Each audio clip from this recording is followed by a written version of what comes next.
الشيطان الرجيم بسم الله الرحمن الرحيم إن الحمد لله نحمده ونستعينه ونستغفره ونؤمن به ونتوكل عليه ونعوذ بالله من شرور أنفسنا ومن سيئات أعمالنا من يهده الله فهو المهتد ومن يضلل فلن تجد له وليا مرشدا ونشهد أن لا إله إلا الله وحده لا شريك له ونشهد أن محمدا عبده ورسوله صلى الله عليه وسلم أما بعد فقد قال الله تبارك وتعالى في القرآن المجيد بعد أعوذ بالله من الشيطان الرجيم بسم الله الرحمن الرحيم يا أيها الذين آمنوا اتقوا الله حق تقاته ولا تموتن إلا وأنتم مسلمون صدق الله العظيم قال النبي صلى الله عليه وسلم من قرأ آية الكرسي دبر من كل صلاة مكتوبة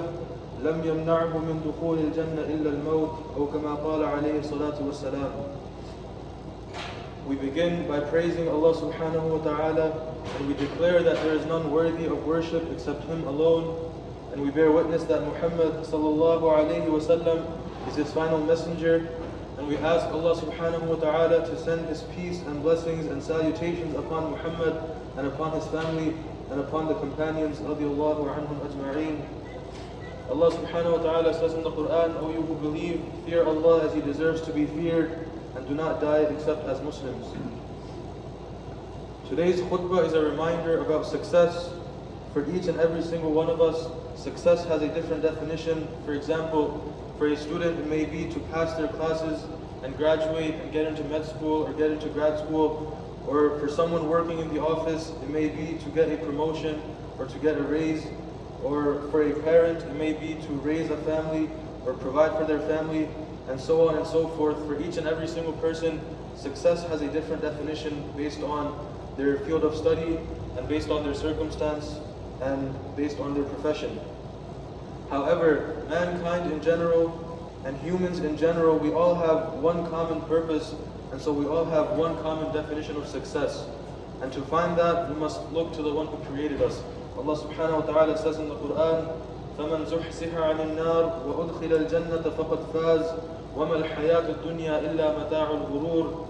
Allah subhanahu wa ta'ala says, فَمَنْ زُحْزِحَ عَنِ النَّارِ, whoever is spared from the fire, وَأُدْخِلَ الْجَنَّةَ فَقَدْ فَازَ, and entered into the paradise, then surely this person has succeeded.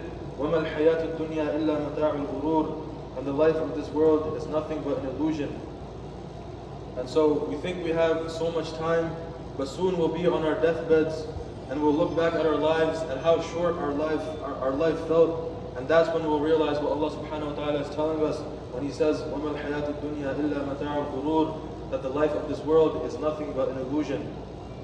So here Allah subhanahu wa ta'ala is defining success for us, that our ultimate goal is to save ourselves from the fire and enter ourselves into Jannah. And not just any Jannah, we aim for Jannatul Firdaus. May Allah subhanahu wa ta'ala make us among those, Ameen. And so this is understood that we're all striving for Jannah, and this is common sense for us. But how can one achieve such level of success? For this too we must turn to the Creator. In Surah Mu'minun, Allah subhanahu wa ta'ala gives us 7 qualities of a successful individual. He says, قد أفلح المؤمنون الذين هم في صلاتهم خاشعون والذين هم عن اللغو معرضون والذين هم للزكاة فاعلون والذين هم لفروجهم حافظون والذين هم لأماناتهم وعهدهم راعون والذين هم على صلواتهم يحافظون أولئك هم الوارثون الذين يرثون الفردوس هم فيها خالدون. So who has achieved success? قد أفلح المؤمنون, indeed the believers have achieved success. And not just any believers. قد أفلح المؤمنون, which believers have achieved success?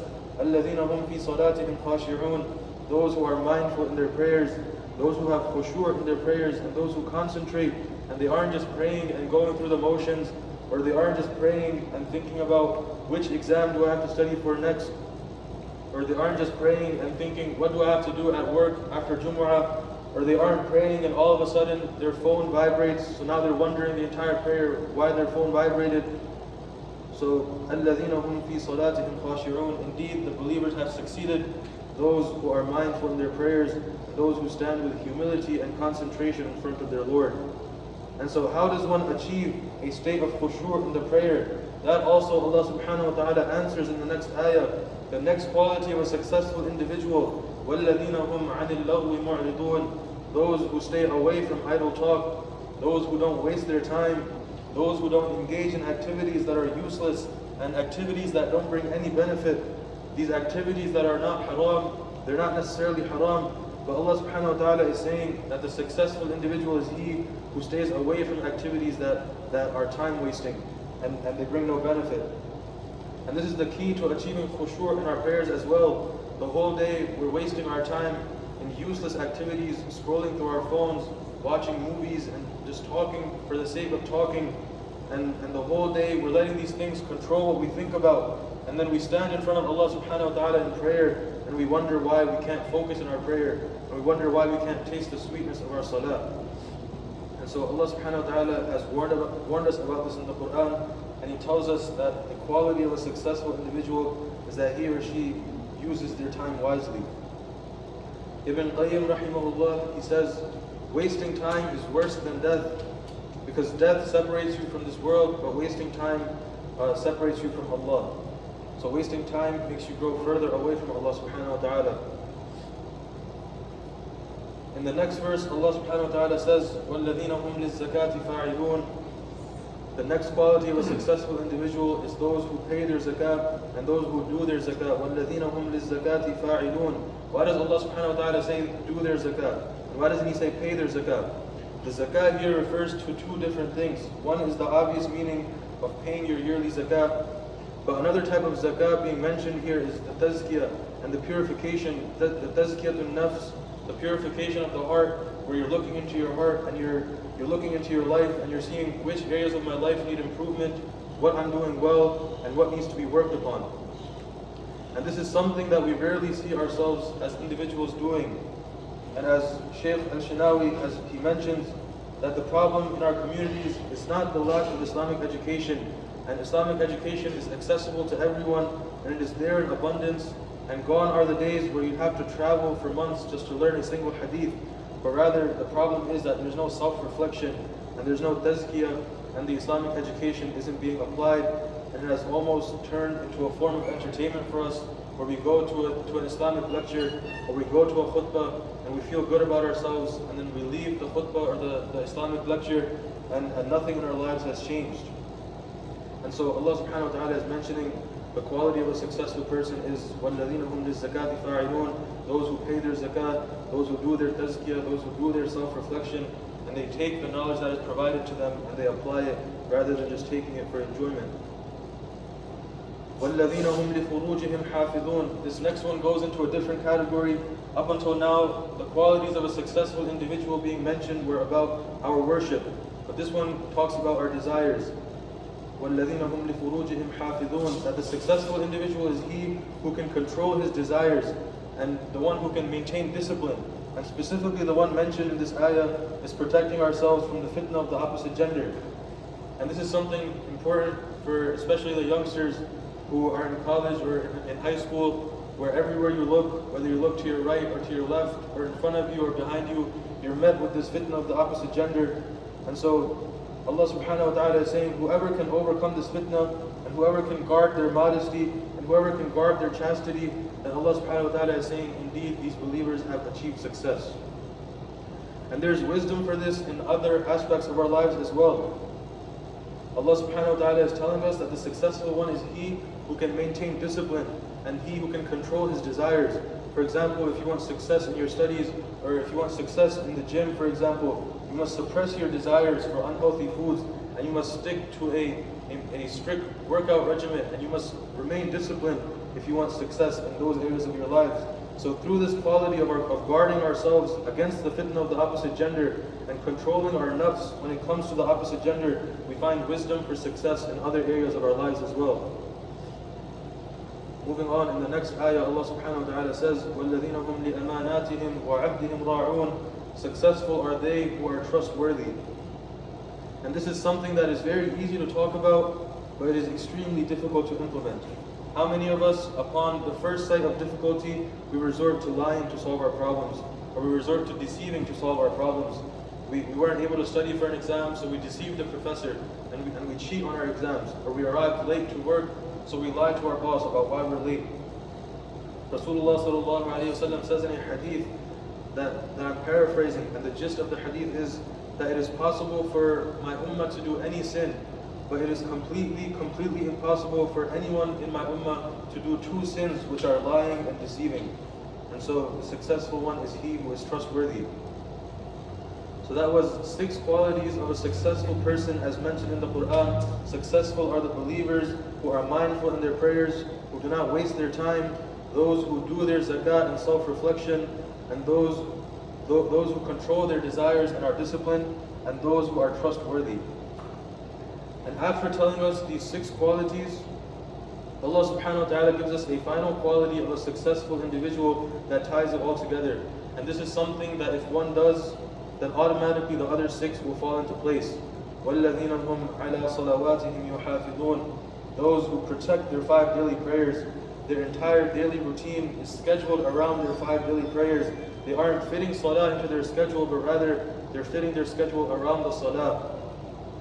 And so Allah subhanahu wa ta'ala is saying the successful ones are they who are protective over their 5 daily salah, and no matter what happens, this is something that they do not compromise upon.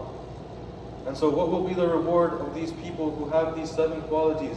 Allah subhanahu wa ta'ala says, أُولَٰئِكَ هُمُ الْوَارِثُونَ الَّذِينَ يَرِثُونَ الْفِرْدَوْسَ هُمْ فِيهَا خَالِدُونَ. That the people who have these qualities, the reward will be that they will inherit the highest level of paradise, and they will stay therein forever. Allah doesn't say they will enter paradise. He doesn't say الَّذِينَ يَدْخُلُونَ الْجَنَّةِ. He says الَّذِينَ يَرِثُونَ الْفِرْدَوْسِ, meaning the person who has these qualities of a successful individual will inherit paradise, and the connotation here is that no one will be able to take it away from them. And so what about the believers who don't have these 7 qualities? Will they not enter paradise? No, inshaAllah, every believer will enter paradise through the mercy of Allah subhanahu wa ta'ala, but some will get the lower levels of paradise.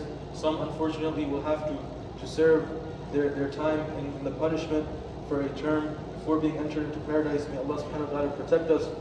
But eventually, every believer will enter paradise inshaAllah. But if you want that highest level, and if you want the VIP access, and if you want the level that Allah subhanahu wa ta'ala created piece by piece, intricately with detail, then the Jannah that Allah subhanahu wa ta'ala created with kun fayakun, then for this level of Jannah you must implement these 7 qualities of a successful person as mentioned in the beginning of Surah Mu'minun. May Allah subhanahu wa ta'ala make us among those people. Ameen.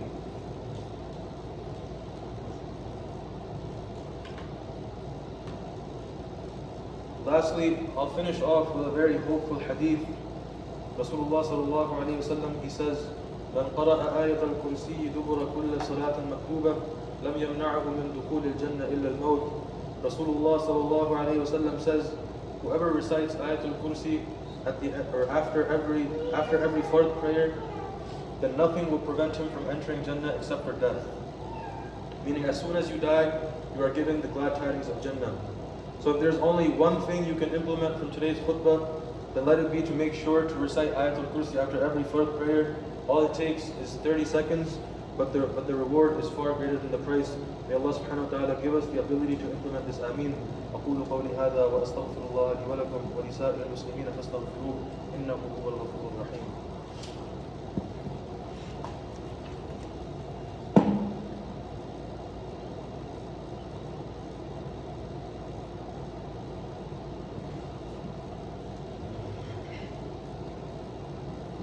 أعوذ بالله من الشيطان الرجيم. بسم الله الرحمن الرحيم. الحمد لله رب العالمين والصلاة والسلام على رسوله الأمين. أما بعد، فيا معشر المسلمين، أعوذ بالله من الشيطان الرجيم. بسم الله الرحمن الرحيم. قال الله تعالى في كتابه العزيز: إن الله وملائكته يصلون على النبي يا أيها الذين آمنوا صلوا عليه وسلموا تسليما. اللهم صل على سيدنا وحبيبنا وقرة أعيننا محمد وعلى آله وصحبه أجمعين.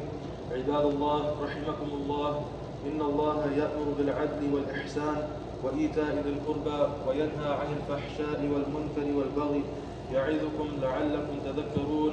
فاذكروا الله العظيم يذكركم وادعوه يستجب لكم واشكروه يزد لكم واستغفروه يغفر لكم إنه إنه هو الغفور الرحيم وأقم الصلاة.